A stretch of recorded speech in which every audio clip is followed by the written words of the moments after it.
Hey guys, welcome back to another episode of Tortoise Reptile right here on YouTube.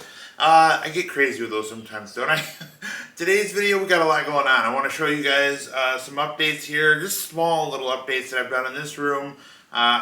You guys remember the last video? I was talking about how this enclosure just didn't really do it for me. It just wasn't looking great. So I've done some updates to it. We'll show you that, as well as the hatchling enclosure, which is, well, out of review right now. But the main focus of this video, I want to talk about a tortoise that, well, breaks the mold of what tortoises should look like. None other than the Pancake tortoise. I have 3 of them here, right here in the reptile room, and we're going to go check those out. But first, let's go over those updates here. Oh, and don't forget, we have an update of Under the Shell just for you, where I answer one of your questions right here on Third Coast Reptile.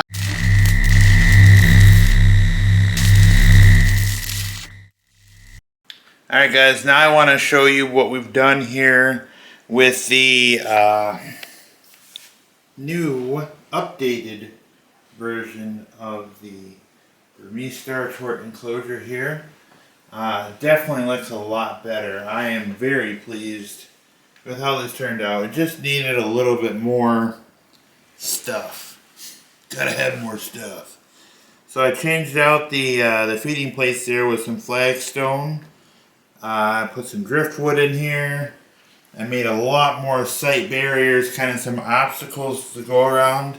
This particular area right here, they have the option of going through the water this way or on the back side around. And I like that. I like that they have to think about what they're doing, where they're going and stuff. So this kind of gives you an idea of just how much better this can look if you just take a little bit more time, buy the right stuff, and plan things out a little better. It just didn't look right the first time, and now looking at it, it is so much better.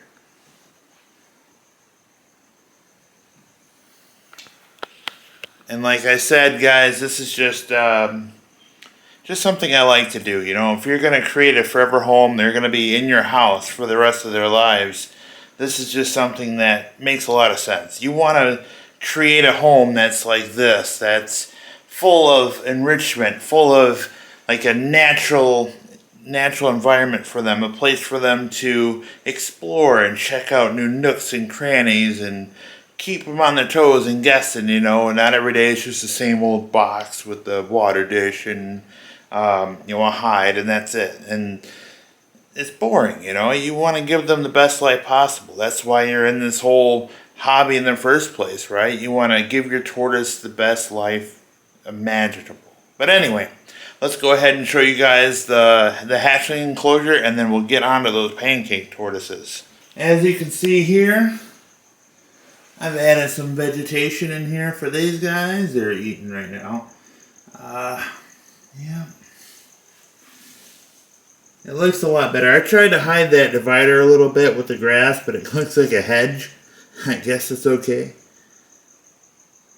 This will do for them for right now. Eventually, like I said, these guys will go into the bigger enclosure that we just saw.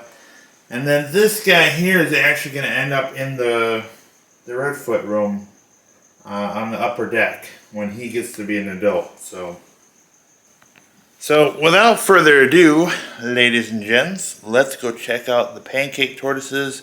We can talk all about those guys and, learn some stuff.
Alright guys, we're hanging out here in the Pancake Tortoise room. This is, well, it's within the reptile room, right? But this is the actual Pancake Tortoise enclosure. And as you can see, there's a couple right there munching down. I actually have 3 in here, but the other one's walking around doing his laps. I'll show you him in just a little bit. Now, interesting fact about Pancake Tortoises is how they get their name, right? Pancake Tortoises, unlike any other tortoise, are flat-shelled tortoises. They actually don't have that dome that you come to expect from these really cool tortoises that we have. The reason why they have these sort of pancake tortoise shells is because they like to get themselves lodged in these like rock crevices. Simply, something like this. This is just something I created, and they go in here and they hide, and then they come out. Now, when a predator comes around, what they'll actually do, their shell and their carapace is actually soft. It's not pliable, but it's soft. And what that allows them to do is actually inflate themselves and lodge them even harder into those shell crevices or into those rock crevices, preventing them from being potential food for a predator. They come from Africa, Central Africa, around the Kenya, Zimbabwe area. And they live in these alcove kind of rocky areas, of course, just because of things that I've said. They're kind of built for those areas. They love to climb. And that's something to keep in mind when you build your enclosure at home. You want to make sure that they don't have the ability to climb out because they're really good at it. Another thing you want to expect with these guys is their diet. Their diet is like mustard greens, collard greens. You want to feed them hay. You want to get them sort of a grassland diet going. Same thing with like the Missouri diet. So you want to stick with more of the LS diet as opposed to the 5M21 diet. It's the other one. Fact check it. I'll put it in here in the video. But anyway, so the reason why pancake tortoises are so critically endangered, they're actually really hardy tortoises. But they only lay 1 egg at a time, and they can only lay up to about 5 eggs a year. 5. So that makes them really hard to reproduce and keep the population going. So that makes them critically endangered and really hard to find. However, if you do find one and you get a captive bred one, they are very hardy tortoises and easy to care for. Now, as adults, they can get up to 6 to 8 inches in length, which makes them a really good indoor pet, especially for somebody that has like a smaller house and they want to have a 6-foot enclosure in their home. Yay, the pancake tortoise is a good option for you. They move around quite a bit. They're very lively, and I quite enjoy them here at home. Alright guys, so now as far as the substrate is concerned, you want to make sure as hatchlings that it's able to hold a little bit of humidity and that it's deep enough that they can burrow if needed. They don't actually burrow a whole lot. Again, they spend most of their time in like this little cave area here if you can provide that for them. But I use this, it's kind of like this forest stuff with a little bit of mulch and dirt and stuff together, and that holds the humidity in here pretty well. Also, you want to make sure that they don't get in the cold. They do well in the more warmer climates, as you can imagine, being where they are in Africa. They're not too far from the equator, so you can get an idea of what those temperatures need to be. Alright guys, one more thing that I want to talk about with the pancake tortoise that is specific to the pancake tortoise, and that is their water dish. You want to make sure that their water dish is easy for them to get in and out of. I have these little rocks in here kind of molded into this water dish, and I think I got this from like Petco, but this is a way for them to get in and out. Also, this water dish isn't very deep. It's just enough for them to get in and out. Tortoises technically can swim, but it's not ideal to make them swim when they're just going to get a drink.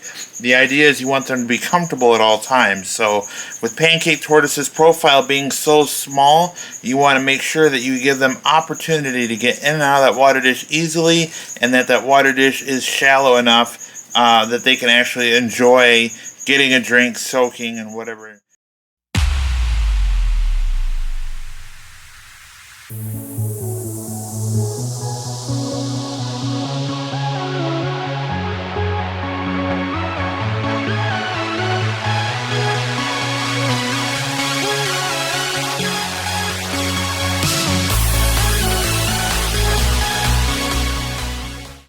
Alright guys, today's Under the Shell is brought to you by, it's brought to you by my mom. She was talking to me over the Christmas break. By the way, I hope you guys had a great Christmas, and spending time with the family and such. But anyway, I was talking to my mom, and she asked me this question. She said, John, how often do tortoises get fed? How often do you feed your tortoises? And it's a great question. One that I oversighted it, you know what I mean? Like, I didn't really highlight a lot of my videos, so we're going to talk about it right here on the Under the Shell segment.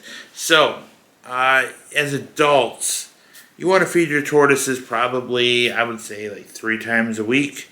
I don't necessarily feed them every day. With hatchlings, it's a different story. Hatchlings, you want to feed them quite a bit more. And also smaller species tortoises like my Egyptian tortoise, you want to feed them daily as well, just because they're a smaller bodied tortoise, so they have less capacity to store food. In the wild, you got to remember, as adults, especially like sulcatas, or even redfoots for that matter, they spend a lot of the day grazing and looking for food. So it's not to say that they find food every day, but also the type of food that they find. Now, here in captivity, they're getting primo stuff, right? They're getting highly nutritious lettuces and substances like Missouri diet and the Arcadia chow that I feed them now. There's just a bunch of high, rich, nutritious stuff that they get here. So, in comparison to the stuff they get in the wild, which is garbage stuff, like dried up leaves, wilted, leaves, yeah, and lettuce, and it's just things are not as abundantly found, and then when they do find it, the nutrition value is nowhere near what it is here in captivity. So keep that in mind when you're feeding your tortoises and turtles. Obviously, if you're noticing they're underweight, you can increase feeding, and then the amount of food that you want to feed your tortoise is pretty simple. The rule of thumb for me is the size of their shell covered is the amount of lettuce that you should give them. So think about the Egyptian tortoise. I'll maybe give him half or a full handful of food. And if you notice that your tortoise is leaving a lot of food on the food dish or the food tray after about an hour, that means that they're done eating, and then you can clean that stuff up and get it out of there. If they are grazing throughout the day, you put food in different areas like I do in the Redfoot enclosure, kind of give them options and places to look for food. Let them graze throughout the day. I know my big Redfoots, in 15 minutes, I don't care how many pounds of lettuce you put in there, it's going to be gone. They're bulldozers and garbage disposals, and they'll eat anything in their path. But when it comes to other tortoises and stuff, you want to keep an eye on that food dish about an hour later, kind of say, okay, we're going to clean up now and keep that enclosure nice and clean and free of any sort of bugs that may develop from leftover rotting food. So those are the kind of things I look for when it comes to how much you should feed your tortoise, and then how often you should feed your tortoise, and then, gauging how much or little you should be adjusting that. And also, I change it up as well. So this is the last little bit here. I change it up too, so I don't feed them the same thing every day. Today happened to be romaine lettuce day. Other days I give them spring mix. Other days I give them Missouri diet. Other days I give them the Arcadia, they're compressed hay pellets. They're awesome. But anyway, I change it up. I give them variety. In the summertime, especially next summer, they're going to be going outside and doing a lot more stuff out there. So that is the Under the Shell segment. If you guys would like your question answered right here on the channel, please feel free to comment not only on this video, but also on the Third Coast Reptile YouTube community chat. There's a board there you guys can post in there. I post in there once in a while as well. And I may be able to answer your question there, or it may end up here on the video. Also, on Facebook. I also have a Third Coast Reptile Facebook page where I may drop some pictures in there, and you guys can also ask your question right there on Facebook. So there's a number of ways you guys can get a hold of me, leave those questions, and I can answer them, well, right here under the shell. Alright guys, while we're hanging out here, I want to give you guys a fun fact. And the fun fact is, do you know how a tortoise breaks out of its eggshell when it's ready to be hatched? Well, they have this little tooth that sticks out on the front of their beak. And when they're ready to hatch out, that tooth actually punctures the eggshell. And then after they break out of that eggshell, within the first week or so, that little tooth pops off, and then they lose it, they don't need it anymore. And that's how they get out of the eggshell. Alright guys, so that's the end of the video here today. It's actually the end of the year too, because Monday is New Year's. So I'm going to leave you guys with a question here, and that is, what do you guys want to see from Third Coast Reptile in 2024? I'm going to go over my plans for 2024 in the next video. So thanks for watching. Thanks for hanging out with me here. Happy New Year's. And I'll talk to you next time. Bye.